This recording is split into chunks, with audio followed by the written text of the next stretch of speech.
এক বউয়ে বৃদ্ধাশ্রম থাকি তান হলির লাগি এখন চিঠি লেখছেন। আপনারা ভিডিওটা পুরা শুনবা, খুব মজার কাহিনী আজকটা। বৃদ্ধাশ্রম থেকে এক বউয়ে তান হলির লাগি চিঠি লেখা। চিঠির ফার্স্টে লেখছেন, মরমর মা, পূজনীয় মা। লেখিয়া তাই নখান কইলা যে জীবনে দিল থাকি মা শব্দ আমি আপনারে ডাকিছি না, আজকে কিন্তু আপনারে দিল থেকে মা ডাকবার জানে কর। জানিয়া না আমার চিঠি খান আপনার কাছে পৌঁছিব কিনা, যদি পৌঁছে পারলে মাফ করিও। মা আমি ও বৃদ্ধাশ্রমতে আছি যে বৃদ্ধাশ্রম তুমি আসলাই, আর নিজের কপাল দেখোকা যে বৃদ্ধাশ্রমর যে রুমও তুমি আসলাই আমিও মা ও বৃদ্ধাশ্রমর ও রুমও আছি।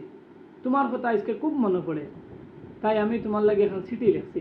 জানি না এই চিঠি খান তোমার কাছে পৌঁছিব কিনা,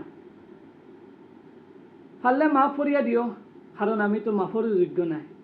আজকে খোলা আসমানোর বাসাইয়া আমি চিঠি লিখিয়া।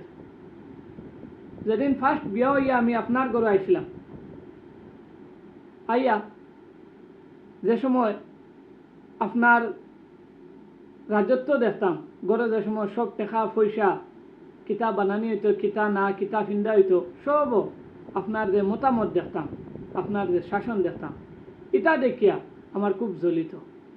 আপনার ফুয়ায় মাসও যে বেতন পাইতা, এই বেতন যে সময় আপনার হাতে তুলিয়া দিতা, এই সময় আমার মনে মনে খুব জ্বলিত, কারণ কোন দিন আমি এটা সবর মালিক হইতাম। যে সময় খাইতাম আর আপনি হইতায় যে যতটুক খাও অতটুক লো, বেশ লইও না, নুকসান করিও না, এই কথা এখানে আমার সহ্য হইত না। কিন্তু এখন বুঝতে পাইয়া যে নিজের উপরে একজন অভিভাবক থাকা কত বড় জরুরি। হয়তো এই চিঠি খান আপনার কাছে না যাইতেও পারে, আর যদি যায় তো আপনি মাফ করে দিবা। ও আমি আপনার ফুয়ার লগে বুদ্ধি করলাম, আপনার ফুয়ারে আমি খুব বেরিয়া ধরলাম যে আমারে যেন তান খাম অন্য বাড়াটি রুম লইয়া অননি থাকি। খুব খান্ডা কুটা করলাম, আপনার ফুয়া মানলা, আর যেন তান খাম অন্য আমারে লইয়া গেলাগে, আপনিও যাইতে দিলা। যে সময় আমি বেমার পড়ে গেলাম, আমারে সাবা সিটার লাগে আপনার ফুয়ায় আপনারে গিয়ে আনলা আমার বাড়াটি রুমও, আপনি চাইলাই আমারে খাবাইলাই।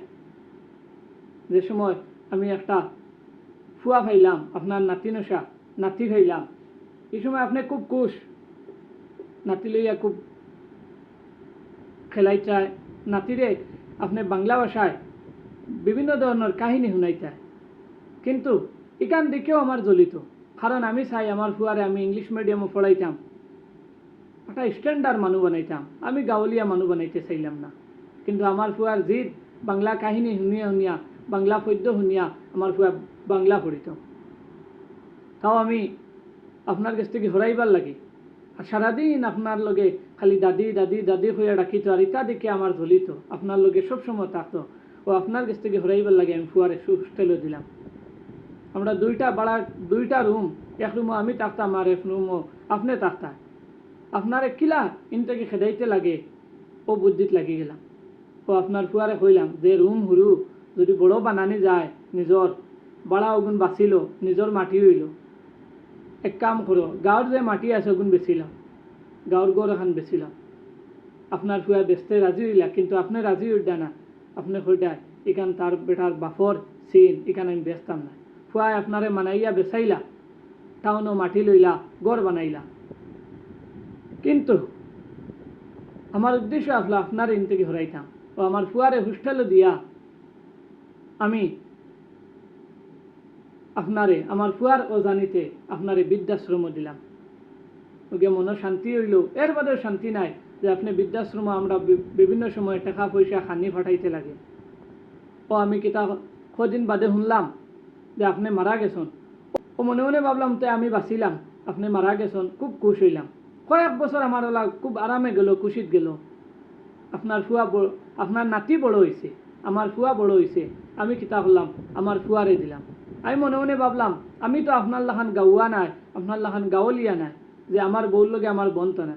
কিন্তু মাই যেটা যেটা জিনিস লইয়া আপনার লগে তর্ক হইতো, ওটা ওটা জিনিস লইয়া আমার বউর লগে আমার তর্ক হইতো। সেই আমি জেলা আপনার বাড়ি বেচাইয়া টাউনে বাড়ি বানাইলাম, ওলা আমার বউয়ে আমার গড় ভাঙ্গিয়া ফ্ল্যাট বানানি লইছি। কিন্তু আপনার ফুয়া হার্ট অ্যাটাকে মারা গেছেন, আর আমি একলা গড়ে হয়ে গেছি। আমার ফুয়ার গড় ফুড়ি একজন পাইছি, ওগুলোকে আমি থাকতাম। এগুলো যত বড় হয় আমার লগে ওলা বাদ ব্যবহার করে, তাই একলা রুম লাগে।